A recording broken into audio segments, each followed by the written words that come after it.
Baiklah, Assalamualaikum warahmatullahi wabarakatuh. Perkenalkan, nama saya Bustami Wijaya Putra, NIM 52024190027. Saya dari Prodi Pendidikan Teknik Otomotif. Di sini saya akan membuat rekaman video mengenai macam-macam komponen yang berada pada sistem pengapian CDI. Rekaman video ini dibuat guna untuk memenuhi tugas pada mata kuliah media pembelajaran. Baiklah, akan langsung masuk saja pada materi tersebut.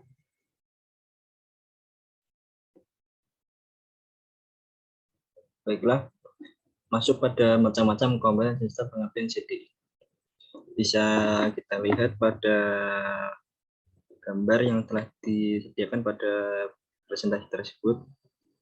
Gambar tersebut merupakan gambar yang menunjukkan di mana letak dari macam-macam komponen pada sistem pengapian CDI itu sendiri.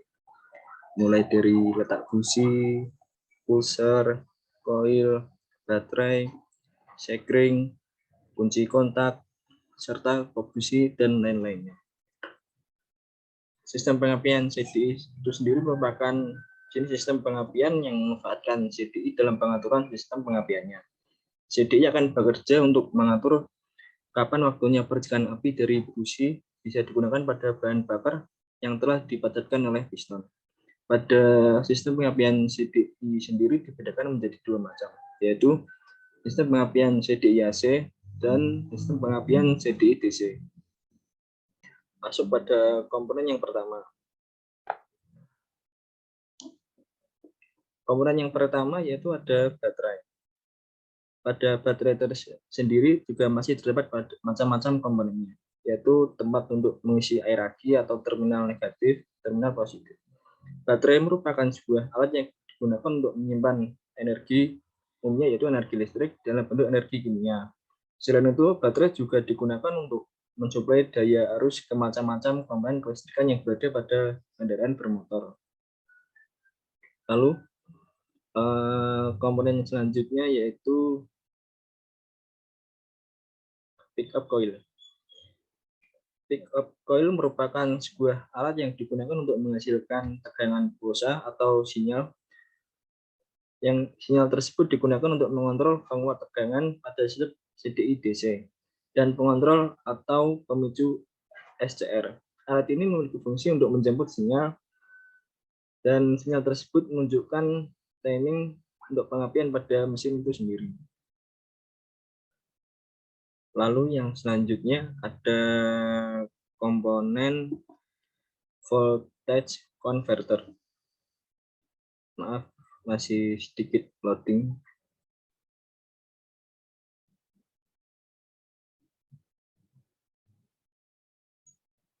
Nah, voltage converter ini merupakan sebuah alat yang digunakan untuk pengkonversian tegangan.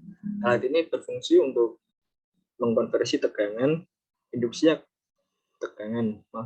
Maksud saya induksi akan terjadi ketika arus primer dialiri oleh arus discharge. Namun agar induksi berjalan dengan maksimal dan cepat, maka arus discharge yang mengalir ke kumparan primer juga harus bertegangan lebih tinggi. Konverter inilah yang memungkinkan arus discharge memiliki tegangan lebih tinggi. Lalu masuk pada komponen yang selanjutnya, yaitu kunci kontak. Pada kunci kontak sendiri masih terdapat beberapa macam komponen seperti terminal on, terminal off, dan terminal lock untuk mengunci stang. Dan juga kunci kontak ini sendiri digunakan untuk mengalirkan arus yang berasal dari baterai kepada seluruh komponen kelistrikan yang ada di motor tersebut. Yang selanjutnya yaitu ada sekring. Sekring itu merupakan sebuah komponen yang berfungsi sebagai pengaman rangkaian kelistrikan dari source to ground atau konslet. Jadi saat semisal terjadi sebuah konslet pada kelistrikan motor tersebut, sekring ini akan memutus dan sehingga konslet tersebut tidak akan menjalur pada komponen yang lainnya. sehingga pada saat terjadi ground yang hanya akan mengalami kerusakan yaitu hanya pada bagian sekring saja. Nah, komponen yang selanjutnya yaitu kop busi. Kop busi itu sendiri merupakan sebuah alat yang digunakan untuk penghubung antara busi dan kabel busi. Lalu komponen selanjutnya yaitu busi. Bisa dilihat sendiri pada busi masih memiliki banyak komponen yang fungsinya bermacam-macam.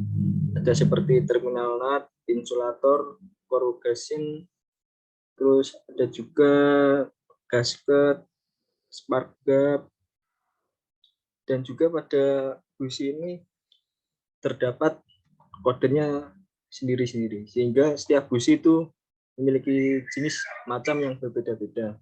Dan busi itu sendiri biasanya digunakan sesuai dengan keadaan lingkungan dan pada jenis motor tersebut. Jadi setiap busi tidak dapat digunakan pada setiap motor.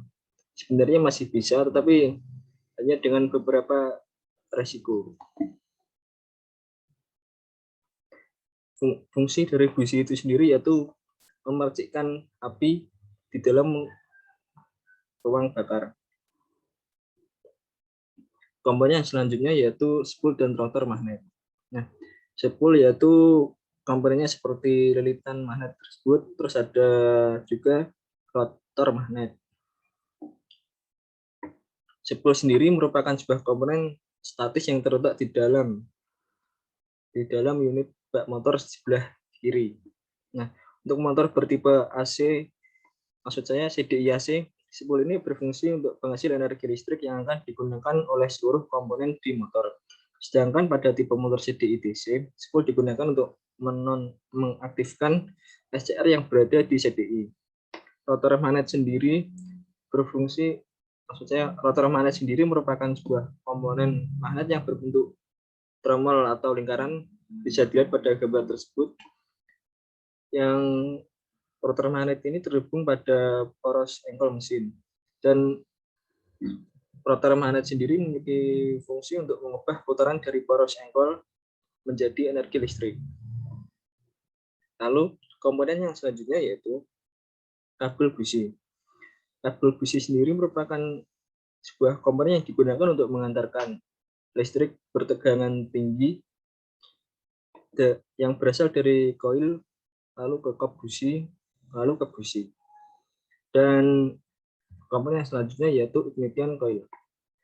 Seperti maksud saya bisa terlihat pada gambar tersebut, ignition coil sendiri masih memiliki macam-macam komponennya, seperti terminal ground, ada kawat tembaga, terus ada primer coil, dan lain-lainnya.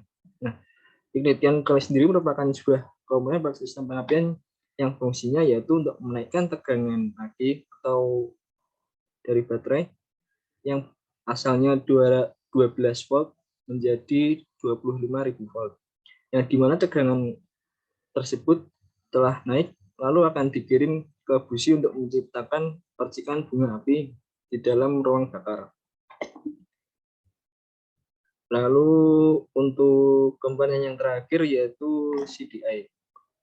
CDI atau kapasitor discharge ignition adalah merupakan sebuah alat yang dapat menyebabkan pembakaran sempurna pada motor, bisa terjadi apabila percikan api yang dihasilkan oleh busi terintegrasi melalui CDI terlebih dahulu. Fungsi dari CDI itu sendiri yaitu mengatur kapan waktunya percikan api dari busi, sehingga bisa digunakan pada bahan bakar yang telah dipadatkan oleh piston.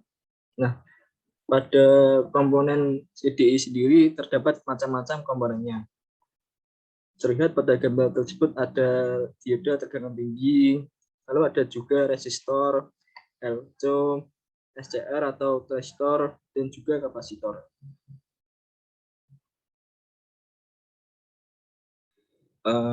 Kesimpulan dari video, maksud saya rekaman video yang telah saya buat, yaitu sistem pengapian CDI merupakan salah satu sistem pengapian pada kendaraan yang menggunakan komponen CDI untuk mengatur kapan waktunya percikan api itu muncul dari busi itu sendiri. Dan juga pada sistem pengapian CDI ini dibedakan menjadi dua macam, yaitu ada CDI DC dan juga CDI AC.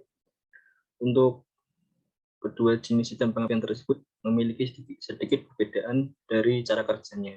Namun untuk komponen-komponennya juga sama, hanya cara kerjanya saja yang sedikit berbeda. Dari macam-macam komponen tersebut yaitu ada seperti baterai, pickup coil, voltage converter, kunci kontak, sekring, kop busi, spool dan rotor magnet, kabel busi, ignition coil, dan CDI. Dari beberapa macam-macam komponen tersebut saling bekerja sama hingga sistem pengapian CDI dapat bekerja dengan baik. Sekian dari video yang telah saya buat. Mohon maaf bila ada kesalahan dalam tutur kata atau dalam presentasi tersebut masih kurang memuaskan. Akhir kata, wassalamualaikum warahmatullahi wabarakatuh.